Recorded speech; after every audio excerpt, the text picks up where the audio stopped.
As the last wisps of nebulae dissipated, the starship Celestial Horizon emerged from the veil of interstellar space. Captain Lewis gazed out the viewport, his eyes tracing the contours of the uncharted planet filling the viewscreen. The navigation charts had promised a terrestrial paradise, but the eerie, crimson-hued landscape unfolding before him was anything but welcoming. Rimmed by a skeletal mountain range, the world's surface seemed to be in the grip of a perpetual fiery twilight. Turbulent clouds of ash and smoke obscured the horizon, casting a sickly, orange glow over the barren terrain. The ship's instruments began to chime in, providing a barrage of data that only added to the sense of unease. "Captain, I'm reading anomalous energy signatures emanating from the planet's core," announced Chief Engineer Rachel Patel, her voice laced with a mixture of fascination and trepidation. "It's like nothing I've seen before. I'm trying to compensate, but our shields are already taking a hit."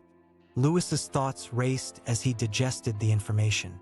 This was not the terraforming prospect they had been sent to evaluate. Something was very wrong here. With a deep breath, he made the only decision he could: to dispatch a reconnaissance team to the planet's surface, hoping to uncover the secrets that this unforgiving world held. The shuttlecraft Aurora, piloted by Lieutenant Michael Chun, descended through the turbulent atmosphere, its engines whining in protest as it bucked against the turbulent air currents. On board, Dr. Sophia Patel, the chief exobiologist, clutched her sampling gear, her face set in a determined expression. Beside her, Lieutenant Tom Milligan, the mission security expert, flexed his gloved hands, his eyes fixed on the barren landscape unfolding outside the cockpit windows. As the Aurora touched down on the outskirts of a sprawling, impact-scarred crater, the team exchanged nervous glances. The air was heavy with an acrid tang, like ozone and smoke, and the ground beneath their feet seemed to vibrate with a low, ominous hum. "This is it," Sophia breathed, her eyes locked on the eerie landscape. "This is where we find out what's driving those energy signatures." Tom Milligan stepped out first, his scanner sweeping the horizon as Sophia began to deploy her sampling gear. The air temperature was a scorching 40 degrees Celsius, and the darkness seemed to press in around them, punctuated only by the fitful, crimson glow of luminescent rock formations. It was then that Sophia let out a cry of excitement, her gloved hand closing around a sample of black, glassy rock. "This is it," she whispered, her eyes aglow. "This is the source of the energy signature. It's some kind of, I don't know, a crystalline structure, unlike anything I've seen before." As she turned to Tom, a seismic tremor rocked the ground beneath their feet, throwing the team off balance. The hum had grown louder, more intense, and Sophia's triumphant cry was lost in the rising din. The ground shuddered again, and the darkness seemed to coalesce into a palpable, living entity. Tom Milligan's training kicked in as he grabbed Sophia's arm, pulling her toward the shuttlecraft. "We need to get out of here now," he yelled above the din. But it was too late. A blinding flash of light erupted from the crater's center, casting an otherworldly glow over the desolate landscape. The hum had become a deafening, sonic boom that threatened to shatter their eardrums.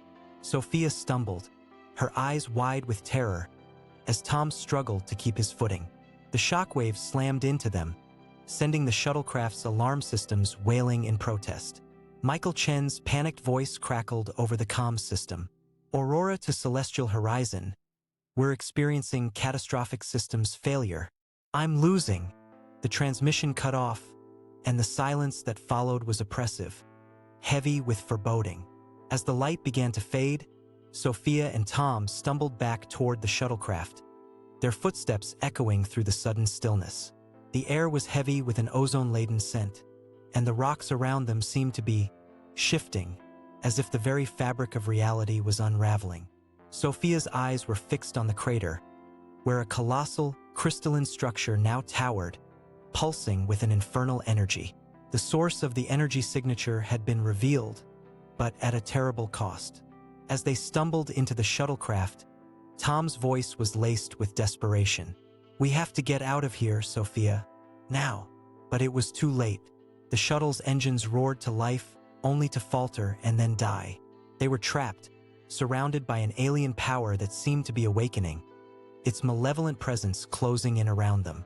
The shuttlecraft's life support systems flickered, casting an eerie, crimson glow over the cramped, freezing interior. Sophia's gloved hands scrambled across the control panel, her eyes locked on the failing readouts. "I'm trying to bypass the primary generator, but it's not responding," she whispered, her voice laced with a growing sense of desperation. Tom Milligan's gaze darted between the dark, featureless windows and the frantic, scrambling fingers of his companion. "We have to get the engines online," he muttered, his voice low, urgent. "We can't stay here." The silence that followed was oppressive, heavy with the weight of their predicament. Outside, the crystalline monolith pulsed with an otherworldly energy, its malevolent presence seeping into the shuttlecraft like a chill. Suddenly, the darkness beyond the windows began to writhe, as if reality itself was beginning to unravel. Sophia's hands stilled, her eyes fixed on the viewport, where stars and darkness seemed to be merging into an eldritch, swirling vortex. "What's happening?" Tom breathed, his voice barely audible. Sophia's gaze remained transfixed on the horrors unfolding outside. I think we're being pulled into a rift," she whispered, her words trembling on the edge of madness. The shuttlecraft's hull creaked, protesting the impossible stresses building around it. As one, they screamed, their voices lost in the cacophony of tearing metal and distorted space-time. In the heart of the rift, the crystalline monolith pulsed with an energy that defied human comprehension. The shuttlecraft, Sophia, and Tom were being drawn into an abyss from which there was no escape, leaving the celestial horizon and the known universe behind. As the shuttlecraft was stretched and compressed, its molecular bonds screaming in protest, Sophia's mind reeled with the implications. This was no natural phenomenon, but a gateway to realms beyond human understanding. The crystalline structure, now a blazing, iridescent portal, seemed to be drawing them into an eternal, eldritch expanse.